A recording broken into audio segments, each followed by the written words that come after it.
Germany's in a recession. Germany is in a recession. They've had the full year GDP in 2023 declined. First quarter data looks like a continuing decline to the extent you get monthly data, more frequent data. It's very negative for Germany. I just bought a brand new German sports sedan. By the way, my old car I had for 15 years. It had 250,000 miles on it. So I figured it was about time, but I can't. But the new one, I'm very careful about the specification. It was made in Germany, which is good. But the engine was made in Hungary. And I was fine with that. The Hungarians are smart and they're productive, and I'm sure they had good quality control. But I thought, gee, isn't that interesting that Germans are outsourcing the engine production to Hungary the way Americans are outsourcing everything? Well, it used to be China, now it's Mexico. Why can't Germany make those engines the way they used to? Well, the answer is the energy costs are too high. The two biggest industries in Germany are chemicals and automotive manufacturing, and they're both very energy intensive. Leave aside the fact that you're making internal combustion engines, it just takes a lot of energy to run those factories, and they're outsourcing everything because the internal energy costs are too high. Well, they're the ones who, if not directly, certainly with NATO, blew up the Nord Stream pipeline. So what do you expect? And then again, on an even bigger platform, bigger frame, the U.S. economic sanctions on Russia because of the war in Ukraine. Mm-hmm. And again, if you're in a war, economic sanctions on your enemy are not unusual. But I teach a seminar on financial warfare at the U.S. Army War College, and it's a kind of a handpicked class, 12 or 13 students. And when I did the class in 2022, it was in April, and it was right after the war began. And I said, let me tell you what's going to happen. We had already put a lot of sanctions on, but there were new ones coming out every day, almost every day. I said, here are the sanctions, here are the legal authorities. We froze their accounts. We banned their exports of strategic metals. We banned their exports of oil and natural gas. We banned imports to Russia of technological equipment, et cetera, et cetera. And I remember Biden screaming, we're going to destroy the ruble, we're going to sink the ruble, et cetera. And I said, none of this is going to work. Not only will it not slow down the Russian economy, it will actually boomerang and hurt us, meaning the Western Europe and the United States, more than it hurts the Russians. And I got a lot of pushback from the class. They were all gung ho. I mean, I don't blame them. They're military. They want to win a war or whatever.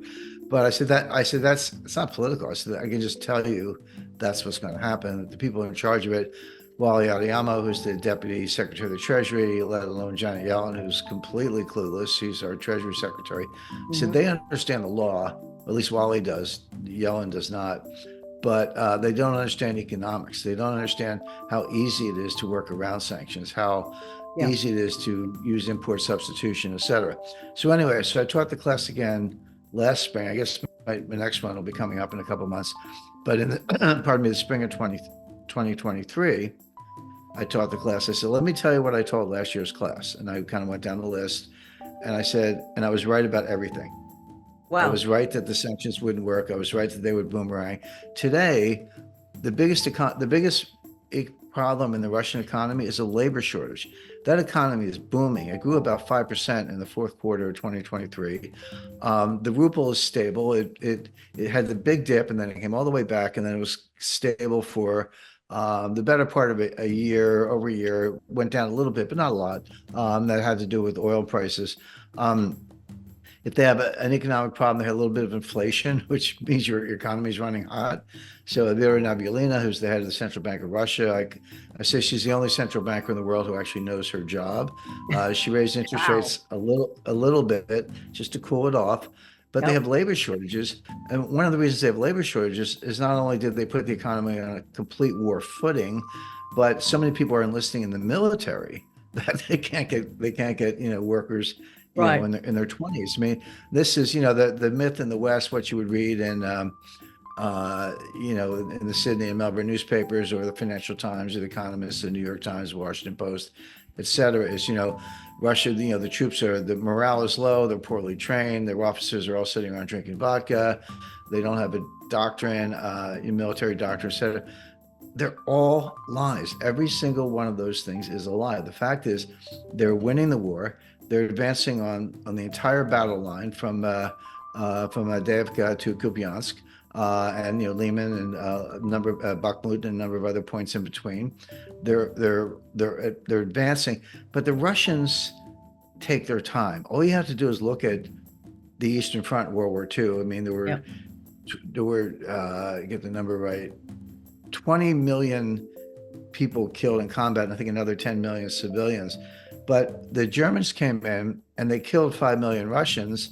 And the Wehrmacht said, okay, we're on the outskirts of Moscow. We've taken Stalingrad. We've surrounded Leningrad. Today's St. Petersburg. We've killed 5 million Germans, or sorry, 5 million Russians. But then the Russians came back with 5 million more, and then 5 million more. In other words, the Wehrmacht and the German intelligence had no idea quite what they were dealing with in terms of Russia's ability to mobilize, and that's still true.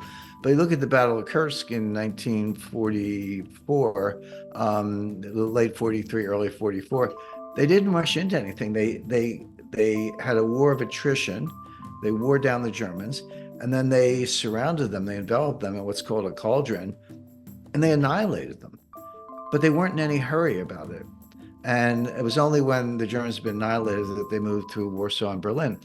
Well, they're doing the same thing in Ukraine. They're not marching to Kiev, not yet. Give them time, but they are annihilating the Ukrainians on the battlefront. And now that the U.S. Congress looks like it's not going to approve any further aid to Ukraine, Yeah. the EU did it reluctantly, but even the EU, I think it was 50 billion euros, if I'm not mistaken. But Hungary insisted that that be in 4 annual installments, not all at once. So whatever that comes to, it's like 13 million. 13 million euros is not going to. That's barely enough to pay the oligarchs in Ukraine, and the U.S. is contributing nothing right now. So Ukraine is losing badly on all fronts. But getting back to the economics of it, which is where we started, the Russian economy is booming. They're running a little hot. They have labor shortages. They're on a total war footing. They're making several million 155 millimeter shells per year. The United States and NATO's arsenals have been depleted. We don't have any more 155 millimeter shells. That's why we're sending them these cluster bombs, because that's all we have left. The U.S. is begging places like South Korea, which had some, to say, hey, could you give us your 155 millimeter shells, we'll send them to Ukraine. South Korea says, well, we might need them ourselves because the North Koreans are making noise. The Israelis need them to fight in Gaza. And so how did the Western arsenals get completely depleted? That was the other thing. We're going to wear the Russians down. There'll be nothing left of them by the time we're done. Again, Carrie, the opposite has happened. The Western arsenals are depleted. The German Leopard tanks are blown up on the battlefield. The British Challenger tanks are blown up on the battlefield. The United States sent them some Abrams tanks, which is our top of the line tanks. The Pentagon called Zelensky and said, please don't use them, because we don't want any pictures of them burning on the battlefield. It's really bad for sales. So they have some Abrams, but they won't use them because they know the Russians will blow them up with mines, drones, artillery, and bombing. It's kind of, the world's turned upside down. But again, just to summarize, whether it's Ukraine, strategic metals, uranium, which you mentioned, energy generation, industrial production, deindustrialization, you can't understand, and they're all big topics. You can't understand any of them separately from the Green New scam, and financial warfare, and a lot else going on the political side.